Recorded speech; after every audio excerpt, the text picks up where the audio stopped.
যুক্তরাষ্ট্রের president Donald Trump শত শত বিলিয়ন ডলারের ফেডারেল মঞ্জুরি ও ঋণ আটকে দেওয়ার যে আদেশ দিয়েছিলেন সেটি কার্যকর হওয়ার আগ মুহূর্তে সাময়িকভাবে স্থগিত করে দিয়েছেন দেশটির একজন বিচারক।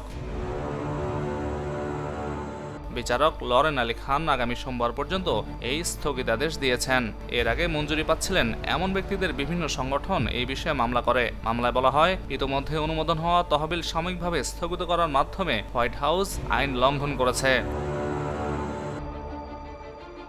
প্রেসিডেন্ট ডোনাল্ড ট্রাম্পের আদেশ কার্যকর হওয়ার কয়েক ঘন্টা আগে আদালত এই আদেশ জারি করেছে। যদিও প্রেসিডেন্টের আদেশ কোনো সংস্থা বা কর্মসূচির ওপর প্রযোজ্য হবে তা নিয়ে ব্যাপক বিভ্রান্তি ছিল।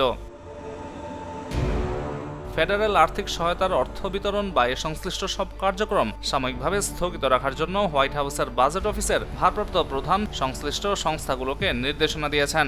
এতে বলা হয়েছে, মঞ্জুরি ও ঋণের বিষয়গুলো নিয়ে নতুন প্রশাসনের পর্যালোচনার জন্য তারা এই পদক্ষেপ নিয়েছে। হোয়াইট হাউসের প্রেস সেক্রেটারি ক্যারোলিন লিয়াভিট বলেছেন, যুক্তরাষ্ট্র সরকারের বিলিয়ন বিলিয়ন ডলারের অর্থায়ন স্থগিত করার বিষয়টি হলো ট্যাক্স ডলারের ভালো রক্ষণাবেক্ষণ। সাংবাদিকদের সঙ্গে তার প্রথম প্রেস ব্রিফিংয়ে তিনি বলেন, অর্থায়ন স্থগিত করার কারণে সরকার জেন্ডার ইস্যু বা ডাইভার্সিটি কর্মসূচিগুলোর খরচ কমানোর বিষয়টি দেখতে পারবে।